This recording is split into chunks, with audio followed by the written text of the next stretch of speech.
Good evening. Ladies and gentlemen, welcome to the Siam Society. My name is Lia Genovese and I'm a member of the Lecture Committee. This year, the Siam Society celebrates its 120th anniversary. Special events are being offered throughout the year.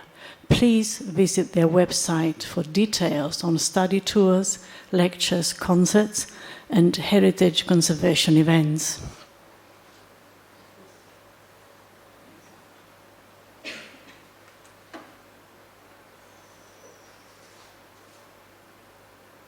Okay. It will come up in a minute. That's it. You will have read from the press that a couple of weeks ago, this year, the Siam Society was one of 3 recipients of Thailand's Public Diplomacy Award, an award established by the Thai Ministry of Foreign Affairs and Thailand Foundation to honor individuals, groups, or organizations for their significant contribution to enhancing the reputation, prestige, image, and popularity of Thailand and her people. The other 2 recipients, I'm sure, are quite well known to many of us. The one on the left is a very famous Thai-American composer. And the one in the middle is, was born in the Isle of Wight in England, but is a naturalized Thai citizen and a Thai scholar. So well deserved to all 3. And now a few details about forthcoming lectures. Saturday, the 5th of October, this coming Saturday, from 2 to 4 p.m., a special event conducted in both Thai and English on the operating journey undertaken by King Rama V in 1907. This event is restricted to 30 participants. On Thursday, the 17th, at 7 p.m., a talk on Thai elephant statues gifted to Singapore, Jakarta, and Ho Chi Minh City. On Saturday the 19th at 7 p.m. Sorry, that is not right. I think that's going to be 2 p.m. I beg your pardon. Saturday the 19th at 2 p.m.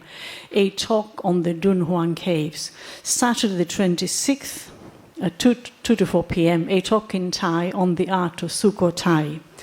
And now a special event. In November, a series of 4 lectures on Buddhist practice will be held from the 19th to the 22nd, Tuesday to Friday, from 2 to 4 p.m. This is a paying event, albeit a nominal fee, where people can pay for one single lecture or receive a discount if they book for all 4 lectures. All proceeds will be devoted to the funding of other activities to celebrate the 120th anniversary of the Siam Society, to promote the study and knowledge sharing of culture, history, art, and heritage conservation of Thailand and Southeast Asia. This is the event. Looks very, very interesting. One other talk is scheduled for December on Phnom Rung, and we are finalizing details for other talks in the new year.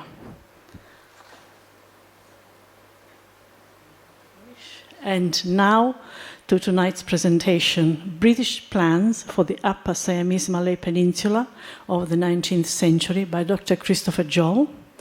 Dr. Joll's presentation will last around 45 minutes and there will be a Q&A afterwards.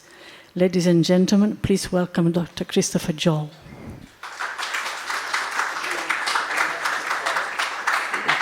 Whereabouts is the file? Could you tell me where to click? Okay, I'll let you just do that, if that's okay. Thank you. Awesome, thank you. Okay, thank you very much for that introduction, and really lovely to be here. I've lived and worked in Thailand for 20 years, but I've never been to the Siam Society. Published a couple of articles in the journal. Wonderful experience working with Chris Baker. What an exceptionally nice guy and great scholar, but it's the first time that I've been here today. So, Lovely to be here. Thank you for all coming out. I hope none of you were caught in some downpour on the way here and you're going to sit in the aircon and find yourself in ICU in a couple of days with pneumonia or anything like that. So really lovely to be here, and I think I need to go back to the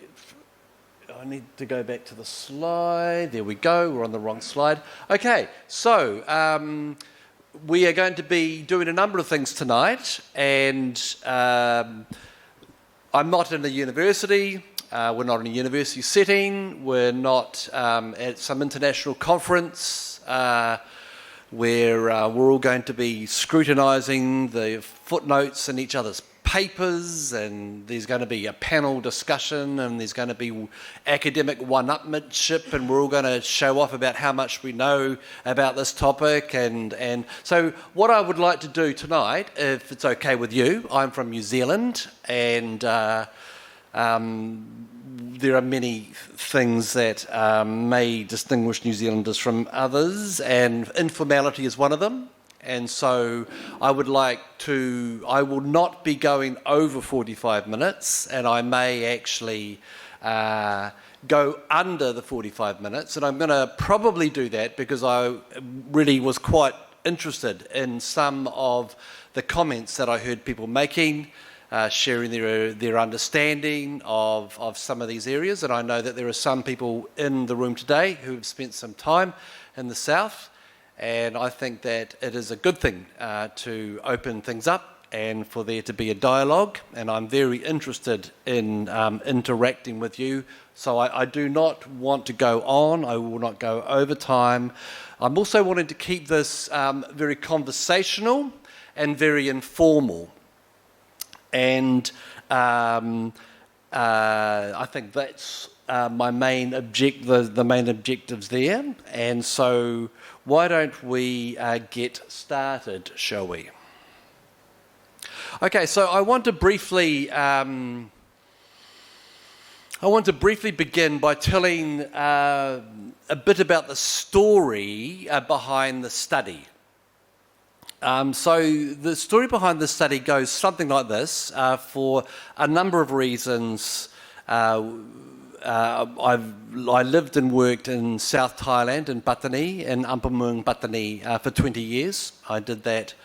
My wife and I shifted there in 2000 with our 11-month-old daughter. In 2000, and I taught English as a second language in Patani. So there's a number of kind of long-term expatriate anomalies that have made their way there and stayed there longer than most. And that 20 years in Patani, I've been in Thailand 20 years. For the first 10 years in Patani, the most important thing about maybe those first 10 years in Patani from 2000 to 2010 is that coincided with all of the developments, the downgrade and the security situation, the violence, and we were living there during all this. And that was one of the reasons for me deciding, after teaching English for 4 years, I decided that I was probably going to have a mental health issue if I taught came, come, go, went to 13-year-old lads another year. So I started to read, and that led me to go and do a PhD at the National University of Malaysia. I reinvented myself as an anthropologist, and although my main retraining was in anthropology, over the last 10 years I've become increasingly interested in working out about how the things that I've encountered and observed and described how they came about. And so I'm doing a lot more work in the area of history, and I'm like most historians, like all historians, dissatisfied with secondary data. Really terribly interested in getting my head around as many of the primary sources as possible, and as someone living in the South and interested in the imaginings of the South and the Malay parts of the South and the Siamese parts of the South and the British parts of the South, very, very interested in cartography. as an artefact, which is imagined. Maps do not speak for themselves. More than one map needs to be looked at. You need to know the provenance of the map. You need to know about where this came from. You need to be aware of where maps have been copied verbatim without knowing that they were part of a sometimes nefarious colonial construction. So my talk today is specifically on the 19th century. And I'm limiting myself to the part of the 19th century that arguably has been overlooked by most. So most people who, in the conversations that I heard, people were talking about things that happened right at the end of the 19th century and at the beginning of the 20th century around the Anglo-Siamese treaty. So I will come back, if you want me to come back, and give a talk about those years, and we can talk about that afterwards, but that is not the subject of the talk tonight. I'm interested in having a look at what the primary sources and the secondary sources tell us about the growing and changing interests on behalf of a range of British merchants, diplomats, soldiers in linking newly acquired territories in present-day southern Burma to the parts of the western coast of the peninsula that they were increasingly involved in. And so I'm wanting to, I've coined the term mapping mischief and cartographic craftiness, and the other aspect of the story behind the study, these are just some of the maps. I really hope that you're not disappointed that I'm not going to have a long list of slides where I've got map number 1 and this is the provenance and this is where it was produced, and I'm going to get my little laser thing and point out these things. This is not what I have intended at all. And it's really interesting for me to be in this room, this lovely lecture room, and to be able to have a look at the different maps here. So there are different maps. These are all maps from the 19th century, from the beginning of the 19th century and right at the end of the 19th century. So this map here at the end of the 19th... well, let's start here. We'll be talking about this map later. It's a very famous map by Arrowsmith. There's no interest in the political boundaries of the peninsula. The most important part of this map is it's saying it's tributary to Siam. This map down here is one of just dozens and dozens and dozens of maps that imagine some sort of cultural zone. Some misunderstand that as being a representation of the political geography. They're coloured, and these colours can mean all sorts of things. There are some maps where we've got trade routes across the maps in one version, and then when we see it in another version, it's misunderstood as some sort of boundary. So, these two maps really caught my eye, and these are the maps that I'm going to be referring to a number of times. Is there anything that you observe from these two maps? These two maps have got one element that is the same, and there's an aspect of it that's different. We're not in a classroom, so it's not appropriate for me to ask people to put your hands up. But the most important part of these two maps, which is a really great example of mapping mischief, is... I'm going to be talking later on. I mean, a lot of us know all about conspiracy theories now, right? A lot of us know about that. We also, in New Zealand, we talk about the cock-up theory, so the foul-up theory. I mean, so it's possible that there was some guy who was copied this map or made this map, and he mistakenly drew the southern boundary of Tenasserim, the southernmost province of British Burma, acquired by the British in the 1920s, to be where? To be right in present-day Phuket. But that's not the only thing that's really interesting about these maps. And I'll be moving on soon. That's not the only thing that's interesting about these two maps here. The other interesting thing for me is that incrementally, on and off, over the 19th century, a lot of the maps, particularly British colonial maps of the peninsula, they have a number of them who used to approximate the location of the peninsula where a Malay cultural zone was replaced by a Thai cultural zone a bit further north. Not only do we have the mistaken location of the border of southern Tenasserim, but there are other maps that talk about or suggest or imagine, and we don't know about the intent of these maps. You know, there are so many, it's all very interesting, but beyond the scope of this short talk.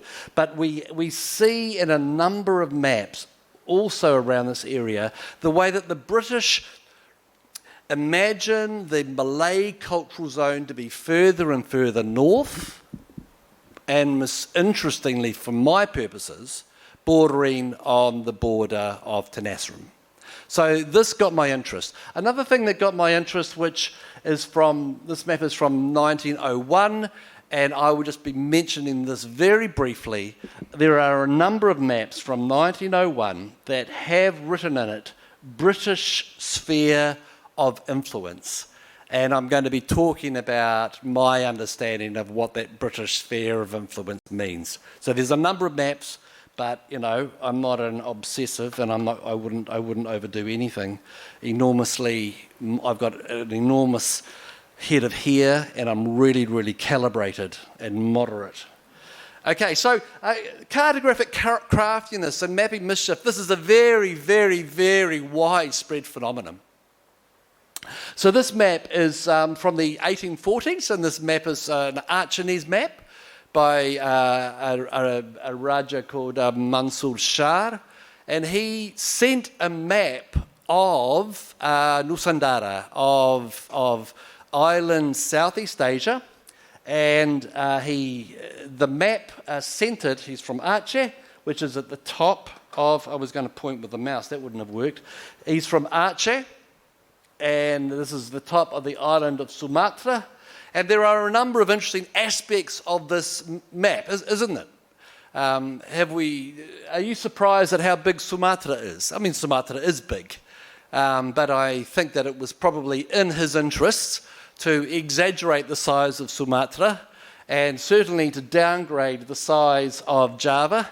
And interestingly, in the Siamese portion of the map, on the east coast in present-day Patani, it says, these areas are subject to me, which is just not the case. So as a New Zealander, I'm fifth-generation New Zealander, it's my obligation to kind of, not be too pro-British, because we were colonies, dirty colonials we are. But even how evil the British are, there are other people who don't always act as moderately. And again, here we go. Sorry.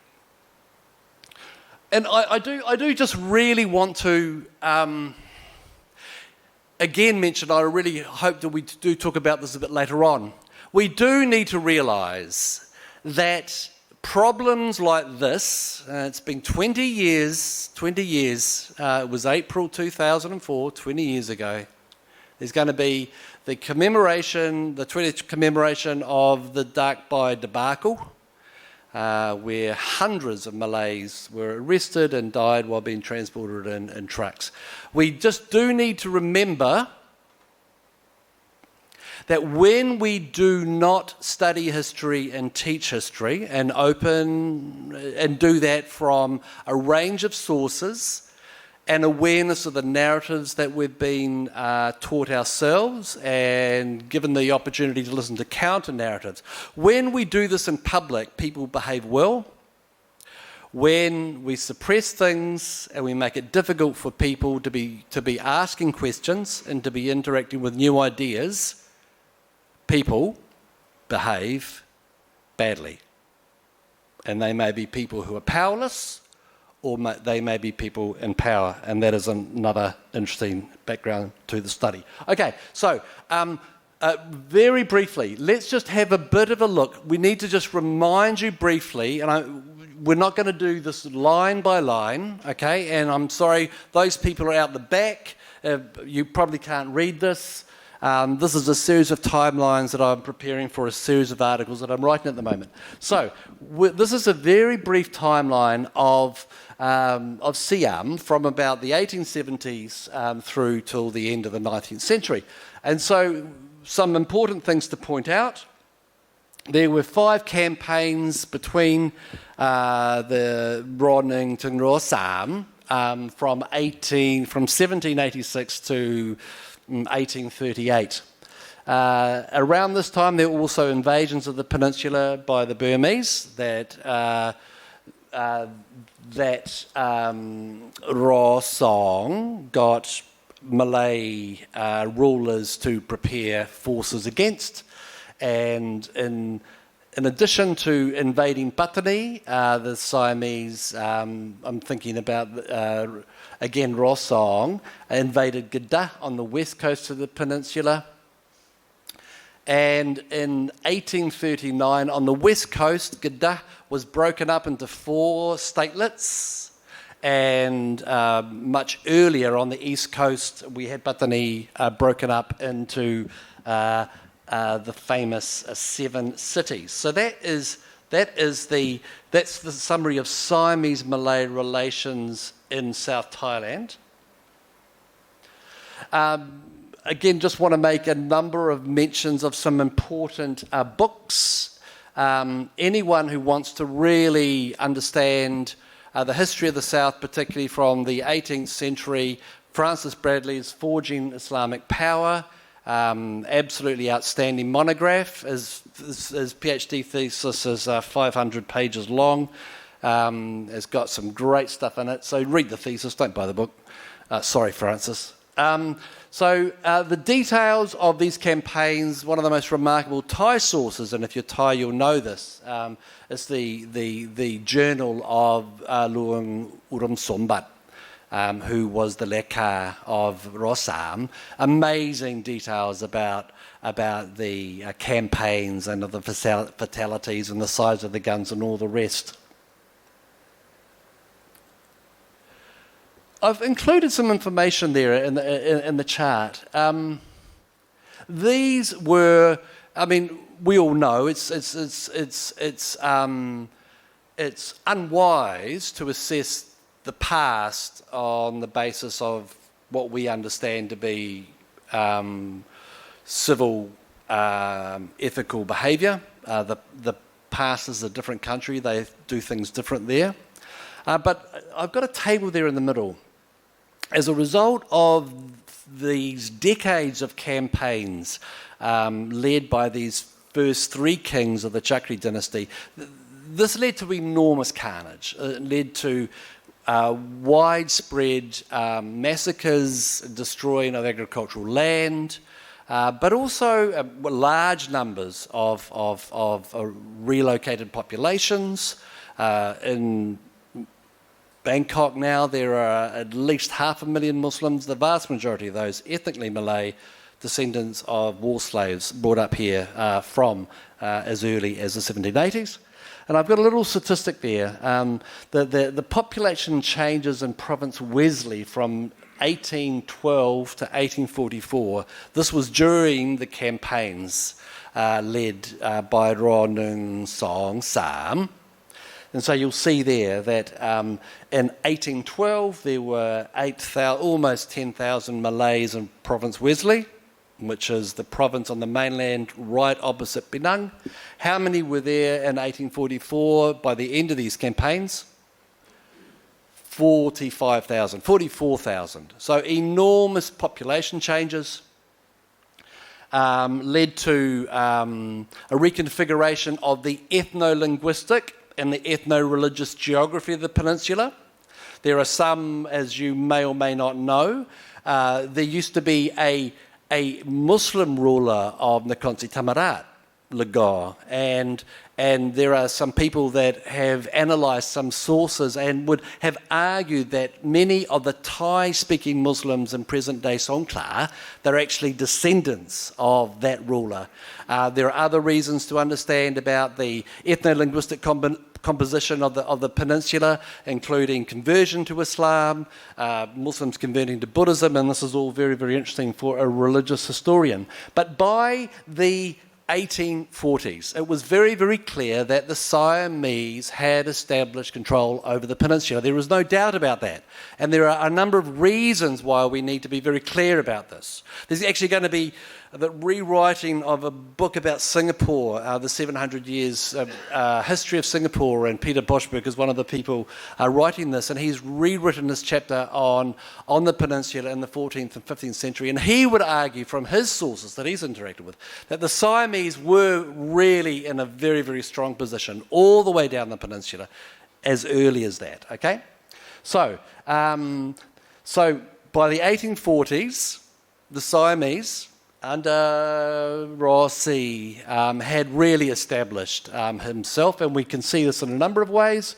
When he wrote to President Franklin Pierce, he referred to himself in a number of ways, including that he was the king of the Siamese kingdoms, the sovereigns of all interior tributary countries adjacent around in every direction, including most of Malay Peninsula in southern and southwestern, as well as the Gideon. Another indication that the Siamese were really in a strong position by the mid-19th century is that in the late 1830s in Kelantan, which is the Malaysian state south of Patani, there was a succession battle between two people who wanted the throne. And how was this resolved? This was resolved by both of them appealing to Bangkok. And on the basis of that appeal, the Jabetiko dynasty, there's a number of lineages in the history of the Muslim sultans of Patani, and the most recent Jabetiko dynasty was one of the contenders for the throne in Kelantan, who was taken. He was given the job, if that's not the right term, but that'll do, in Bana, and then soon shifted the palace to Jabetiko. And again, this is a bit later on, but this Dara arms that we've got here from Samai Roha, from the time of Chulalongkorn, has on the bottom left in pink, we've got two Malay gris, which symbolises the Malay states being an integral part of the kingdom. It's funny how you get used to your own computer. Okay, so this is a bit of an aside, but it is relevant to my argument. Most of you are aware, I assume, that in present-day Patani, Yara and Ratiwat, large proportions of Muslims, okay? This is actually increasing because in many provinces since the violence there's been large migration out of the province. In the decades just around the amnesties in the 1980s, there was lots of people coming in because of the development projects organised by a range of military governments. So the religious geography of these provinces has changed. But I think it's really, really important, because we are talking about the peninsula and we're talking about British agency, for us to just pause. So I've come across a census, a number of censuses over the last few years. One is by a guy called Nai Tong in Warasan, Janwitia, from about 1908, with a complete census, male, female, number of barbers, number of liquor stores in Patani. Amazing source of information.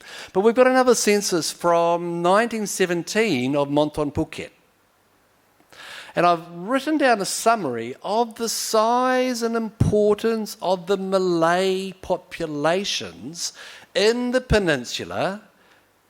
We would say, some people on the south would say, Paktai Kangborn, in the now Southern Thai-speaking provinces, which 2 generations ago were all mostly, particularly on the west coast, bilingual Kedah Malay speaking as well as Southern Thai speaking. We just have to remember that throughout the country, and this is continuing to happen, it always has, it always does, it always will, languages, language loyalty, language competencies, language preferences are going to change. Do not conflate language loyalty with ethnic heritage. So there are a whole lot of reasons why Malays would consider it to serve themselves better by speaking Thai and to refer themselves as Thai Muslims. There's a whole pile of reasons why they made that decision. But it's important to remember, so this is from 1917. And so on the west coast, Nkosi Tamara would be about 30% Malay, Muslims of Malay ethnicity. So this is a large minority. It's a minority, but it's a large minority. Further south you go, the more thoroughly Malay. The further up you go, but it's not like you go from one place and incrementally as you go north it gets less Malay. That's just not the case. In the north, when British travellers were travelling down, they would say in Nkosi Tamarat, they all speak Malay and they wear the dress. You go to Songkhla, hardly any Malay at all. So we need to just stick to the sources. And I'm not talking about satay sauce.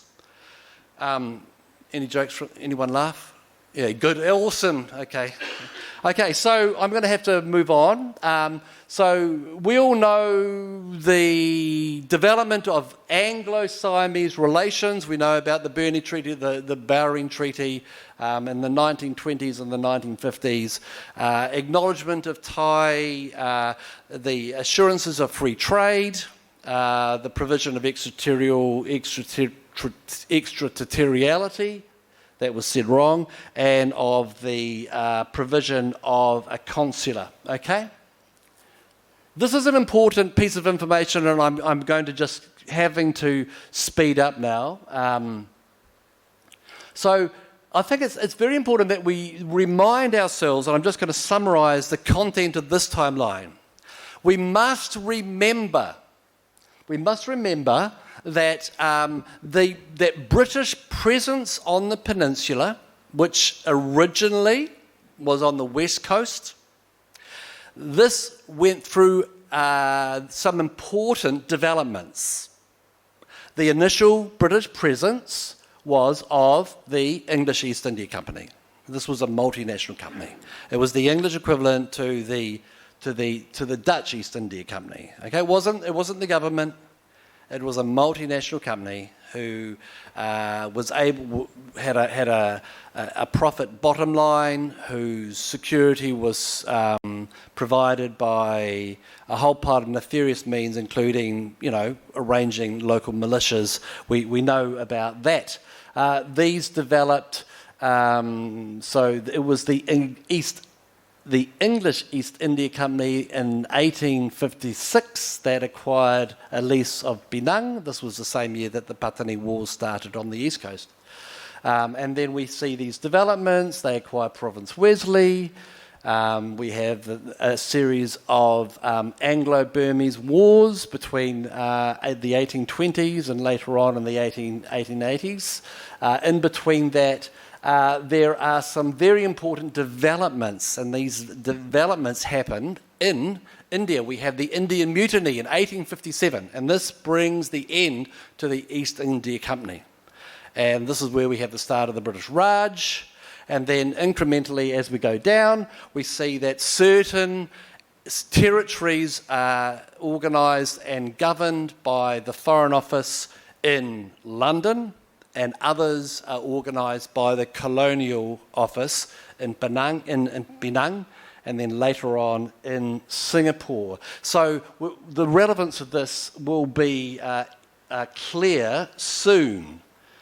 But this is just a summary. I think that you know this stuff, and I don't need to labour this. But this is a particularly helpful summary of the territorial changes. We're not going to be talking about the French. Apologies if you're French. I apologise. We're not going to be talking about you guys. So the French involvement in the region came a bit later than the period that I'm really interested in. But this is a summary of the territories that were acquired by the British and during the 19th century, primarily through the three Anglo-Burmese wars, the most important of which began in the 1920s. And this was just after the Anglo-Dutch settlement. So all of these things are happening at the same time. I am going to just skip that. We're running out of time. Okay, so this slide will not be in the final exam. Okay, so everyone just chill out. So some of you may recognise some of the names here. I don't know whether your interests are in the later 19th century or the early 19th century. I don't know whether you've heard about the notorious Sir Frank Swettingham, who was one of the head colonial rulers. Really didn't get on with Chulalongkorn. It was a very, he was a diplomat, but he was incredibly undiplomatic. This is an important piece of information for a number of reasons. So this shows us about the development of, who was in charge in both the Colonial Office on the left as well as the Foreign Office on the right. So the Foreign Office was from London, and it was London that sent diplomats, consuls to the British consulate in Bangkok. Those in Bangkok were accountable to their Foreign Office overlords in London. And people in Bangkok, accountable to London, also had to contend with a series of colonial rulers, mainly led by governors based in Singapore. Initially Penang, later Singapore. And my analysis of all of the, I won't say all of the correspondence, but my analysis of the analysis, as well as dipping into some of the primary sources, reveal a picture of not only a not chaotic, but an uneven development of the policies of both branches of government, particularly early on in the 19th century, the 19th century, when we have a development from the British Straits Settlements, and then we've got to the British East India Company, and then the Indian Office and the Colonial Office. But not only that, I don't know whether you work in universities or businesses and offices, colleagues come and colleagues go, and some of us get on with our new colleagues and some of us don't. Maybe this is only a problem in New Zealand. I have no idea.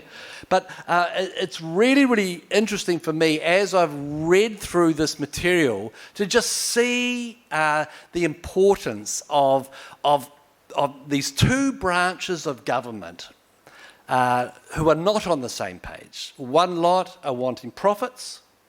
The other lot are concerned with diplomacy and stability. And there are some who are avowedly anti-Siamese. So Ord up the top left-hand corner, he was very, very close to Ramasi, and he was actually at the observatory around Prajuap Kirikan to look at the full eclipse. And after getting back from that trip, it was at that time that Rossi passed away. So some of these people on both sides were anti-Siamese, antagonistic, and others very, very supportive. So this is a very important dynamic when we are wanting. It's so easy for us to make these statements about, the British are like this, or the Siamese are like this, or the Thais are like this. And we'll be talking about the contemporary relevance of that, because all of us live in countries where governments come and governments go. Prime ministers come, prime ministers go. Some of them don't. Some of them hang around a bit longer than we want, but, they eventually go. And so I think that most of the analysis that I've read of, I think that this is an important aspect of the story that I'm wanting to tell, and I do hope that you have the opportunity to interact with it at some stage. Again, the other wider context of around the time in the region beyond specifically, Peninsular Malaysia and in present day Bangkok, later in the 19th century, particularly after the 1850s, we are seeing some pretty wild things happening. We are seeing this giant, this enormous economic powerhouse being subdued, being, let's call it, humiliated. And this began in Hong Kong in 1841. And so these kind of developments were happening at the time. And so in addition to there being a change from the English East India Company, led by entrepreneurs, able to run roughshod over diplomacy in order to make profits. We are seeing some big things happening in the region where there are enormous commercial opportunities opened up, particularly with the fall of China. And look at the size of the concessions that foreign governments had managed to avail themselves on. We need to remember this. It's a real problem. Regardless of whether you work in the area of anthropology or history, sometimes you just get so concentrated and interested in the minutiae of the details of the thing that you're looking at without really seeing about the wider context. So I think this is an important part of making sense of these developments. Later on in the 19th century, influenced in no small measure by the growth of commercial opportunities with the increasing European presence, we see a very, very important change from the early 19th century interest in free trade to the interest in not free land, but I think I'll have about 50,000 square miles or kilometres of that part of the peninsula, and I think that I will get in on the rubber, and I think that I'll scratch around for the tin, and so this is a document from the 1889, and it kind of eventually the story ended with Sitao, who was the consul in Bangkok at the end of the 19th century, saying, listen, we can't have anything to do with these guys.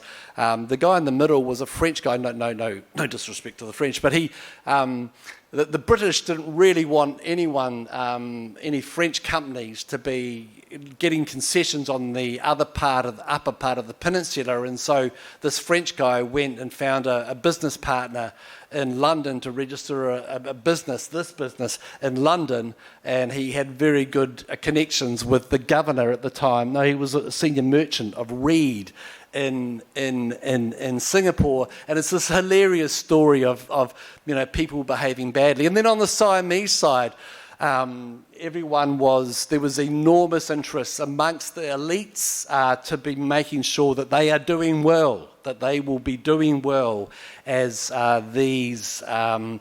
as the opportunity comes for them to be competing against these nefarious actors.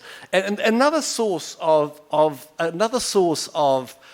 data about British plans to kind of link their territories in southern Burma with those in present-day South Thailand is from really, really frustrated diplomats who write under pen names in mass-produced journals such as the Blackwoods magazine, which was published in Edinburgh. And so Frank Swinningham, some of us remember the days before the internet where if you wanted to make a bit of trouble, you would write an anonymous letter to the local newspaper, or you would write an anonymous article, or you'd commission someone to a journalist to So some of the insights that I have about the range of British plans that ultimately weren't successful come from articles written by someone like Sir Frank Swinningham,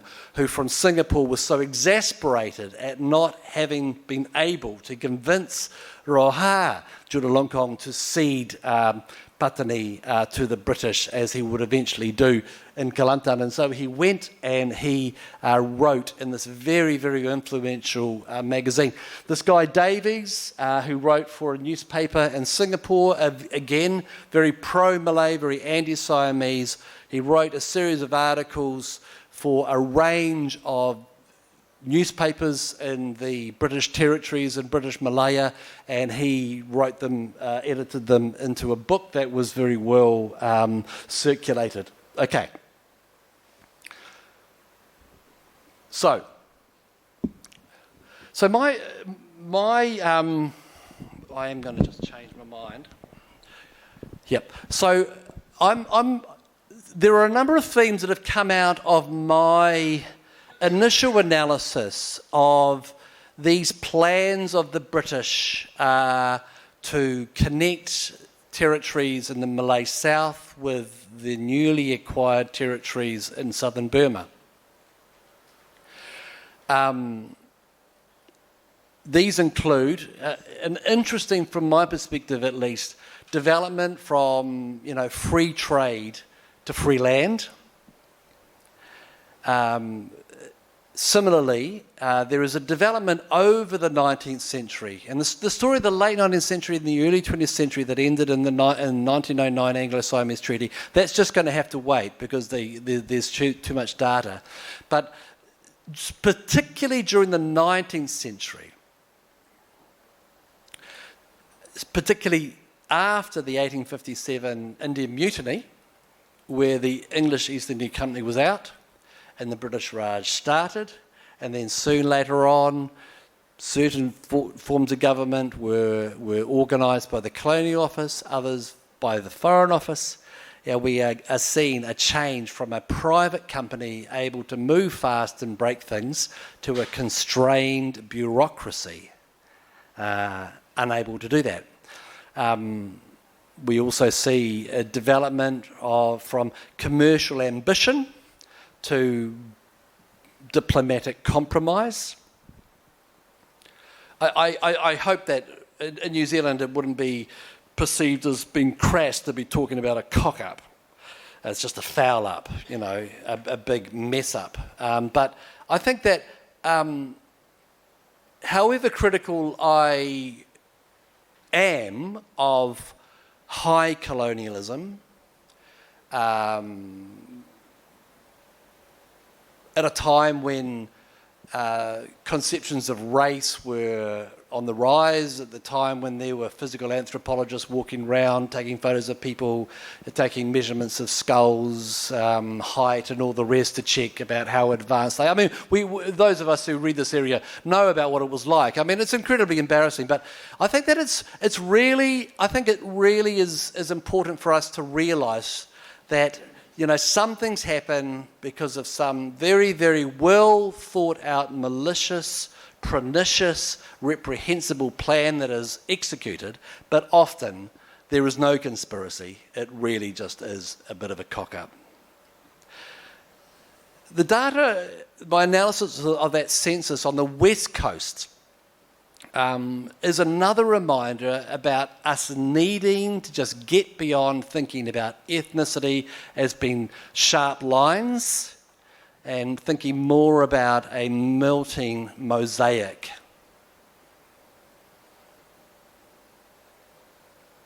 The other relevance of this research, from my perspective at least, is a reminder about how relevant this is at a time when a lot of us are thinking and worried about the relative strength of multinationals, some of whom have a GDP larger than some countries.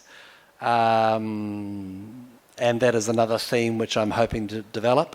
And some of the reasons why plans to annex the peninsula were not successful is because of the print activism of some of the people anti this. Oh, look at that, and I'm right on time, almost.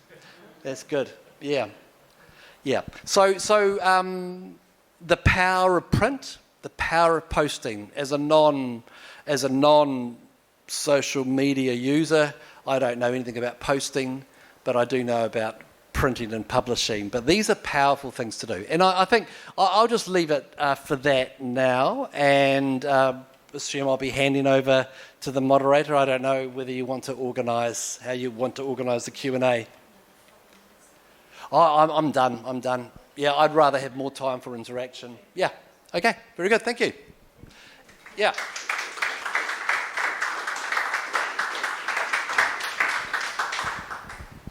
So are we going to just do a Q? We've got some mics here, and Yes. We're going to hand over, are we? So please raise your hand and let us know that you want to ask a question. We will bring a mic to you. Yeah. And I'd prefer questions initially instead of comments, so that's okay. If we've done questions, then we can have comments later on. Yeah.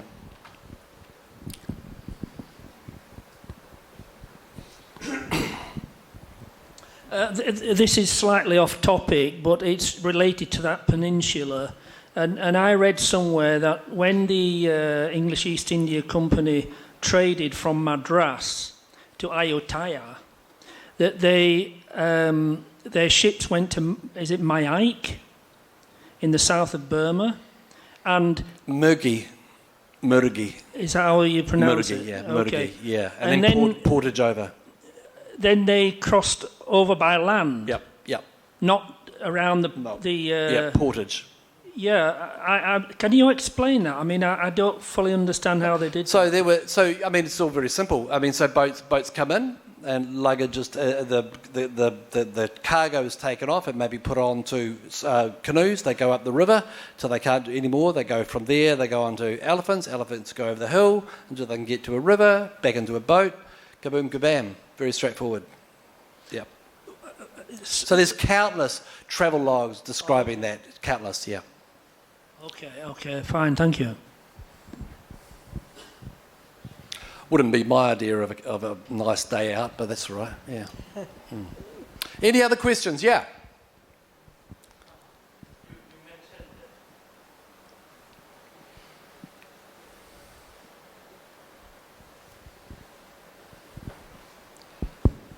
Oh, okay, dial out. Okay. You mentioned that by training you may be considered an anthropologist, and and anthropologically we are interested in of course like the agency of kind of smaller actors. I was wondering in this kind of background of this grand kind of scheme by the British and the Siamese for their own interest in the Deep South, nowadays Deep South anyway. I'm interested in the kind of the formation of the kind of language of resistance for the actors, especially now like flowing. I think I'm interested in where it came from, the kind of appropriation of kind of anti-colonial language. It's among local actors nowadays we see this very common kind of framing of the situation as a kind of Siamese colonization of the Patani kind of imagined community.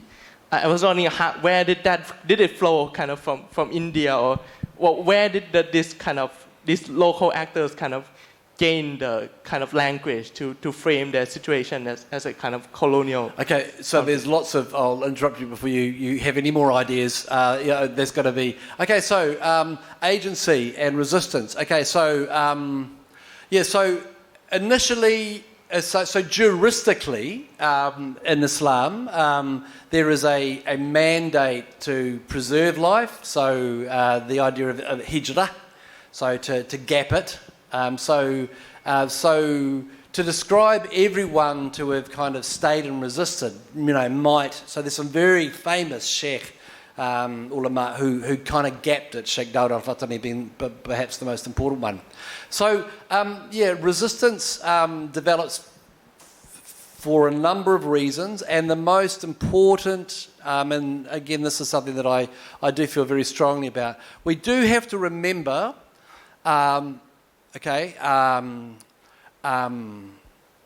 violence is traumatizing for both the victim of violence and the perpetrator of violence.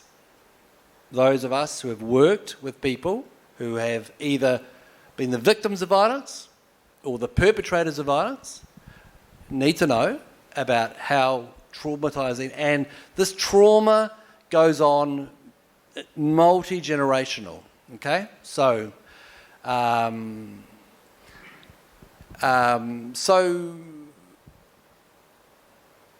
the ideology of resistance, the ideology, this is really off the topic, but that's all right.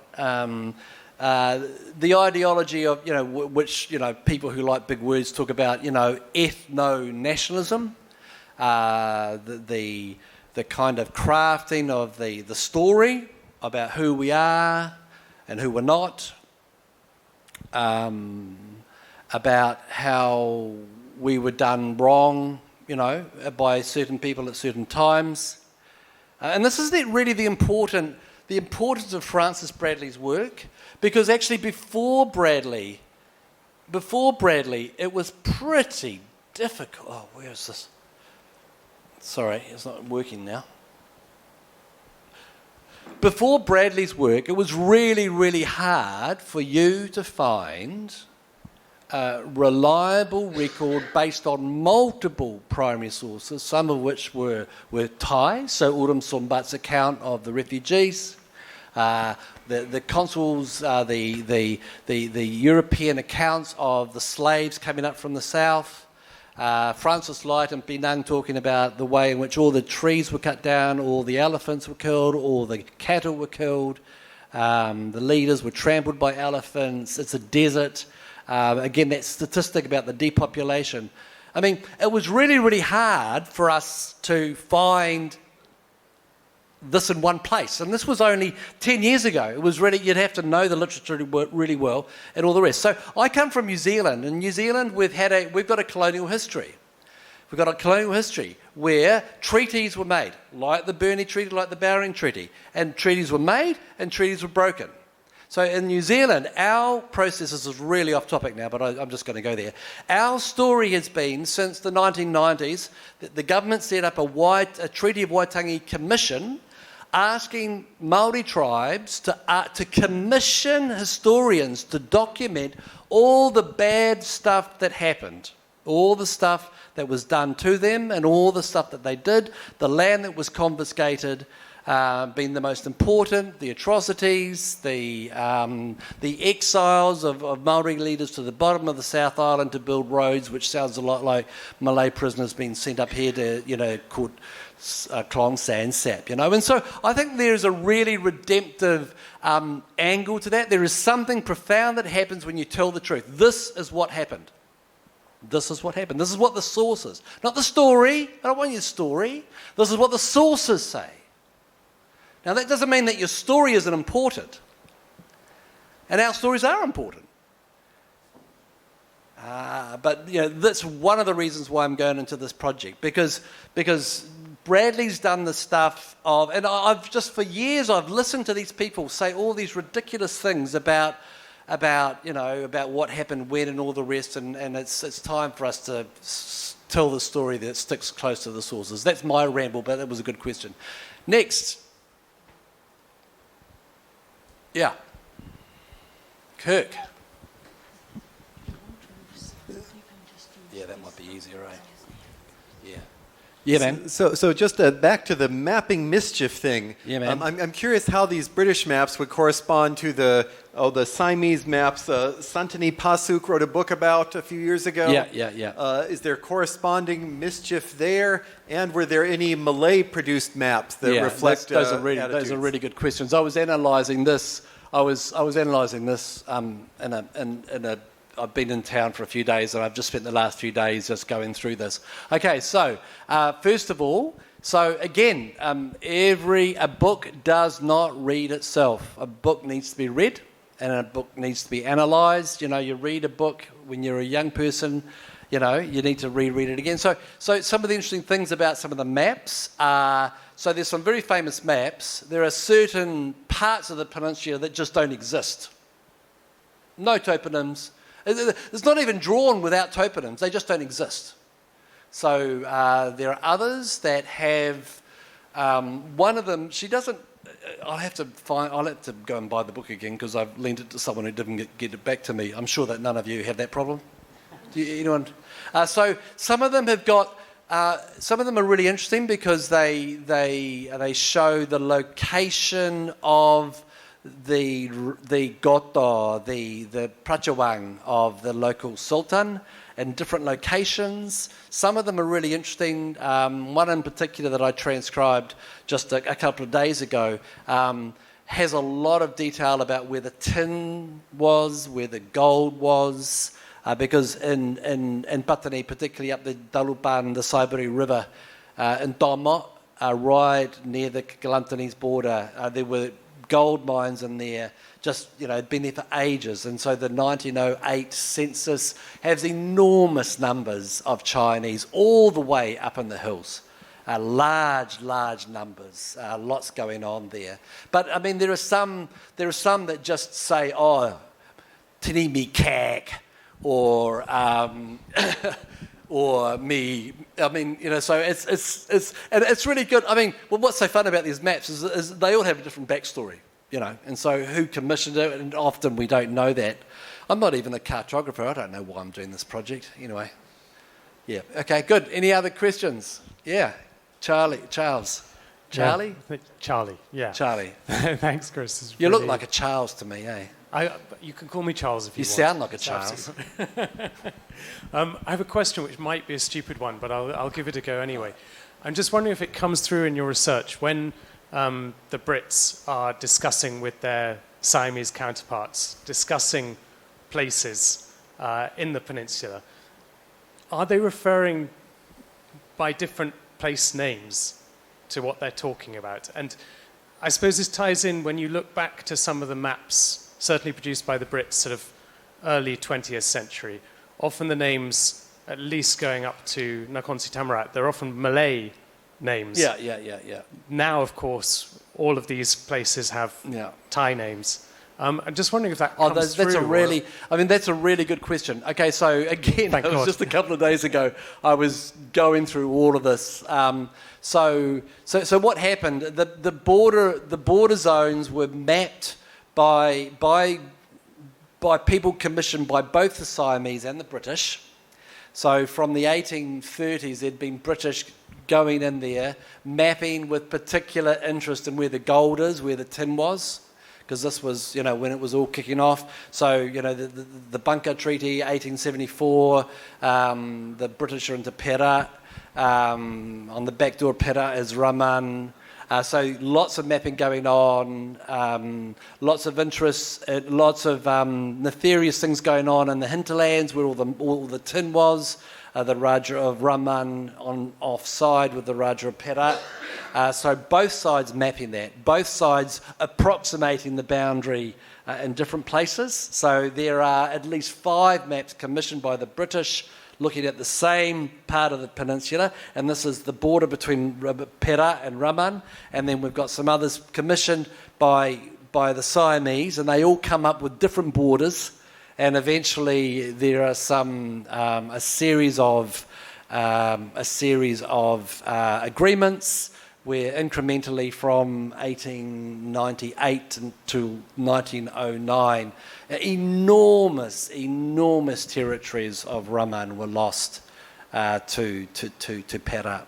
So, I mean, so in terms of toponyms, all of the maps are different. All of the maps have got different names, and it's what's really interesting.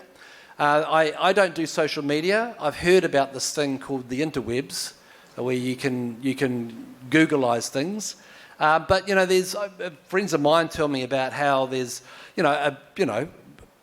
probably more right wing than me, Thai Buddhist constituency that is just saying, listen, mate, Patani never existed. What's all this, one T Patani? So even Siamese maps early on, just call it Daning.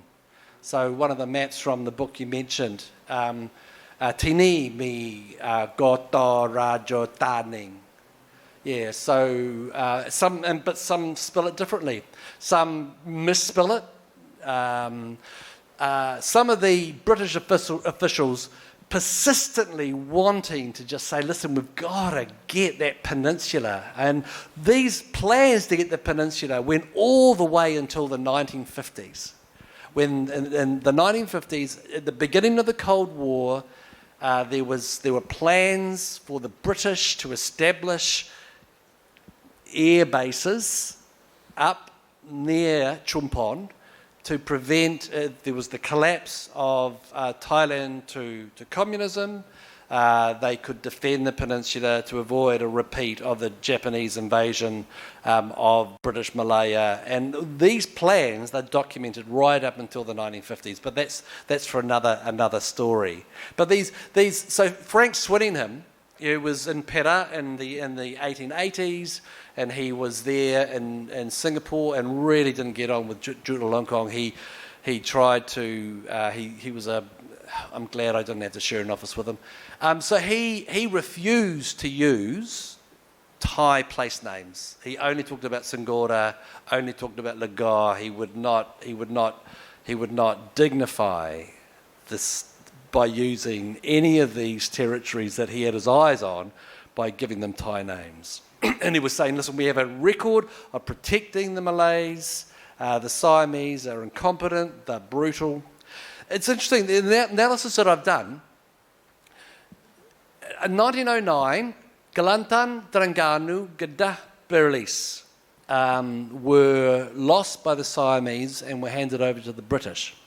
If that hadn't happened, Malays would have constituted 20% of the population of Siam in 1909. It's a large minority. And interestingly, that would have meant that in British Malaya, what became British Malaya, Malays would not have been a majority if British Malaya, the British had not managed to acquire Terengganu, Kelantan, Kedah, and Perak. Yeah, so it's all really interesting. And it's kind of, historians talk about counterfactual histories. I mean, what if this hadn't happened? Yeah. Another question. Yeah. The early Chakri kings were very interested in moving south. For what reason? Before we had the tin and we had the gold, okay, they were just heading south to basically have these excursions where they could bring more labor back to Bangkok? Or were they also trying to put as much land between them and the folks in Singapore and Penang as possible? The British had only, Francis Light had managed to get the lease of Penang 1786. That was only like 4 years after, he had managed to get himself into the big seat. So he didn't profile the British as a big enemy. So that's really a non-issue. Singapore was a non-entity. So it's about two things. So conventionally in Southeast Asian historiography, the conventional answer is, who cares about land? Who cares about land? Land schmand. We've got lots of land. Look, there's some land. Oh, there's some land. What do we want? We want people.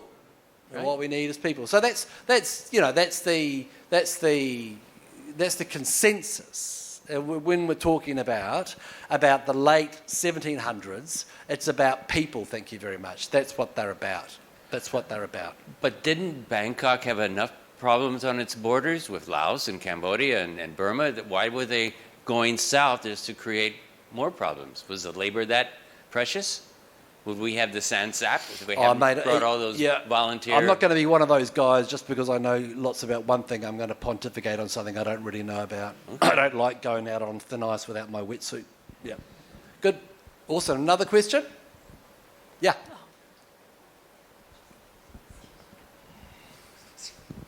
Then maybe we'll call Chris.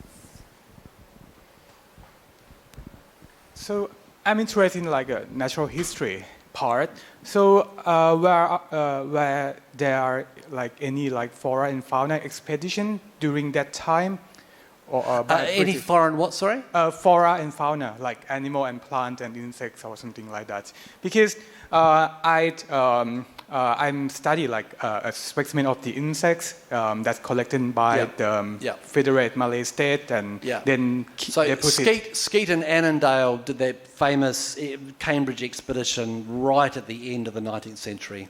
Yeah, And they did fauna, they did everything, caves, I mean, I'm not an archaeologist, but they looked at musical instruments, and they measured people's skulls and all sorts of really cool things. Okay. Yeah, but that's all I know about. Yeah, and there's others. I mean, come and see me afterwards, and we can exchange contact details, and I can give you a link to the material that I've got. The expedition, all this stuff is really, really easy to find now. 19th century travel narratives, and they're fascinating. Yeah, good. If there are no more questions, I would like to say something very quickly. Thank you very much, Christopher. That was enlightening. Thank you very much, especially for somebody like me who is not very knowledgeable about this topic.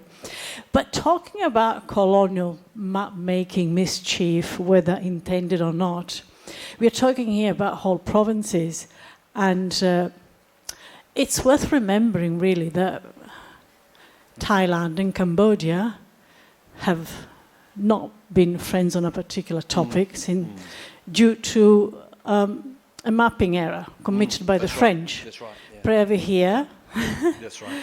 there's been a tug of war over that temple for the best part of 7 or 8 decades, and the issue is not resolved as yet. No.